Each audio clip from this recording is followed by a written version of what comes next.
O dicionário da língua portuguesa mostra toda a diversidade linguística do Brasil. Uma língua românica que se originou do latim vulgar e já era falada na parte ocidental da Península Ibérica há cerca de 2.000 anos. Mas o idioma só se espalhou pelo Novo Mundo e chegou ao Extremo Oriente quando Portugal tornou-se um império colonial e comercial entre os séculos XV e XVI.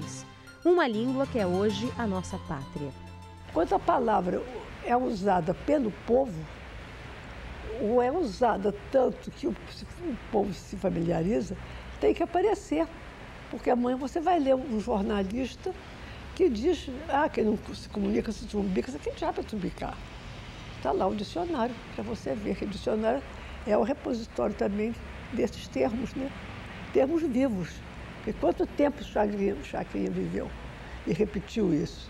Cada obra tem um objetivo, serve a um objetivo traçado pelo seu autor. E, normalmente, isso tem muito a ver também com o público-alvo a que se destina. No caso do dicionário Aurélio, o dicionário Grande Aurélio, né, o maior da família, ele é um dicionário híbrido, ou seja, ele é um dicionário tanto descritivo, ele descreve a língua, ele faz uma fotografia, digamos assim, grosso modo, ele faz uma fotografia da língua, mas ele também é normativo, ou seja, ele de certa forma prescreve, muitas vezes, aquilo que pode ser usado da melhor forma possível.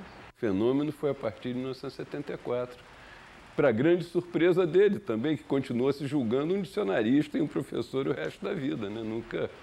Ele nunca assumiu esse status de mito ou de monstro nacional que depois foi atribuído a ele. Ele é um autodidata, né? E autor de um dicionário que, quer dizer, com a evolução, as novas edições acrescidas, etc., se tornou um dicionário clássico do povo brasileiro. O mini dicionário, com cerca de 30.000 verbetes, é a grande estrela da família de dicionários Aurélio.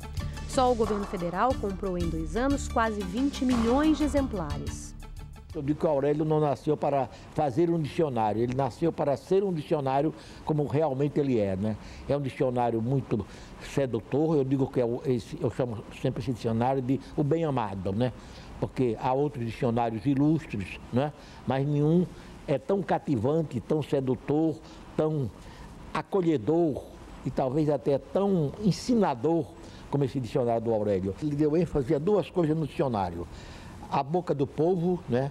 A maneira que o Brasil tem de se exprimir em português, o chamado português do Brasil, né? E as abonações literárias. Ele teve uma equipe contratada por ele, porque você não trabalha sozinho, né? Tem que fazer pesquisa, você tem que pegar os assistentes, que são os que trabalham com você em pesquisa. E tem os colaboradores que são os especialistas, por exemplo, um biólogo, né? Um botânico. Eles têm que fazer os verbetes de sua matéria, né? São revistos por ele. Quer dizer, eles davam... O conteúdo era técnico, né? Ou científico. Mas ele, então, aí dava a forma de dicionário. Foi a felicidade dele. Porque ele trabalhava tanto e não... com o nome dos outros, né? Ele era revisor, não era a obra dele. Aí não. Aí realmente ele ficou muito realizado, ficou muito contente. O dicionário dele é, de alguma maneira, até uma espécie de história da literatura brasileira. E nele as abonações não são apenas de escritores importantes e representativos, até escritores modestos, escritores de província, né? Escritores quase anônimos, ele também abona. É um dicionário que realmente reflete toda a diversidade linguística do Brasil, da Amazônia até o Rio Grande do Sul. Veja a seguir a vida do professor e dicionarista Aurélio Buarque de Holanda. O Sala de Notícias volta já.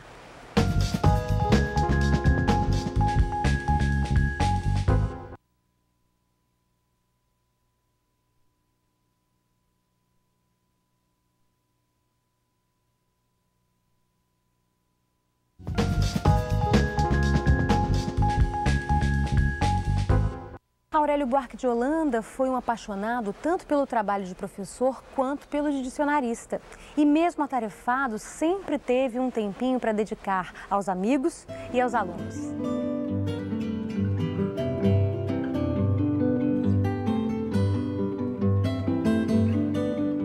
Ele era super sociável, muito fácil de trato, tratava todas as pessoas. Para ele não existia preto, branco, rico ou pobre. Todas eram pessoas que mereciam a mesma atenção dele. E não estou falando isso porque era meu marido, não, porque ele era assim. Ele era pessoa de uma afabilidade, sabe, de uma delicadeza. Para ele via o ser humano. Ele dava tanta atenção a um aluno como a um professor. Eram dois seres humanos que pediam atenção a ele. Essa forma de tratar com os amigos era uma característica do Aurélio. E não só com os amigos, também com as pessoas, digamos assim, que o serviam, até quem trazia o cafezinho para ele sempre tinha uma brincadeira, uma palavra amiga. Amigo para ele não tinha defeito.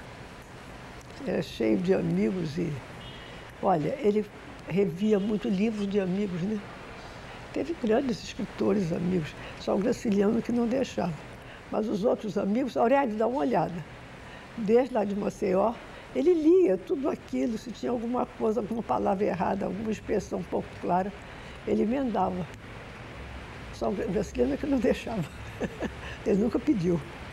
Ele abriu a nós todos, alunos dele, um horizonte enorme, não só da pesquisa do idioma português, da língua portuguesa, mas também da literatura. Basicamente, esse alagoano maravilhoso, com aquela cabeleira enorme que ele tinha, quase que leonina, aquele sorriso sempre presente, aquela forma tão afetiva, tão amiga de lidar com as pessoas, né? E que formava com Marina um casal maravilhoso, suave, um casal que se entendia tão bem. Ele adorava dar aula. Mas você chegava lá e perguntava uma coisa para ele, professor, sabe, eu estou fazendo um trabalho sobre tal poeta assim, assim. Ele falava com você 1, 2 horas, trecho, o tempo que ele achasse necessário para dar uma ideia a você do que daquilo. O Gilberto Freire disse dele uma coisa muito feliz, chamava de mestre do português literário no Brasil. Eu acho que isso define o que foi o Aurélio Buarque, né? Porque ele estudou muito, valorizou muito o português literário, ele tem um estudo magistral sobre Gonçalves Dias, sobre a Canção do Exílio, né? Mostrando, inclusive, que não havia uma coisa, que ele foi o primeiro a descobrir, que na Canção do Exílio não há adjetivo. Trabalhava muito, mas com muito prazer e em nenhum momento com um sentido, vamos dizer assim, de aborrecimento. Ai, meu Deus, tenho que trabalhar. Não, ele trabalhava porque ele achava interessante trabalhar. Ele tinha essa capacidade de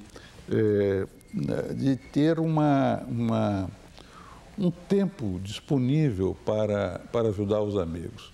Isso tudo faz de Aurélio Buarque de Holanda um exemplo, uma figura inesquecível, um homem dedicado ao estudo, um homem dedicado a procurar as palavras. Ele dizia para uma senhora cujo neto estava chorando, quer dizer, fazendo o que se diz normalmente, fazendo manha, né? Então a senhora dizia assim, você está manhando. Quando ele ouviu isso, ele disse assim, manhando? Manhando? Ele está fazendo manha. O Aurélio disse assim, não está no meu dicionário. Aí anotou, ele era um homem, um caçador de palavras, compreende? Um caçador de palavras que é exatamente o trabalho do lexicógrafo, não é? É procurar o que o povo fala, como fala, o que está dizendo, como ele está interpretando o mundo que o rodeia. O grande orgulho dele é ter ganho uma vez uma medalha numa competição de nadar do posto 6 ao Leme. E ele ganhou essa, nadando sem nenhum estilo, mas com muita resistência, né? Esse era o grande orgulho dele. Acho que era a única medalha que ele mostrava realmente para mim, pelo menos.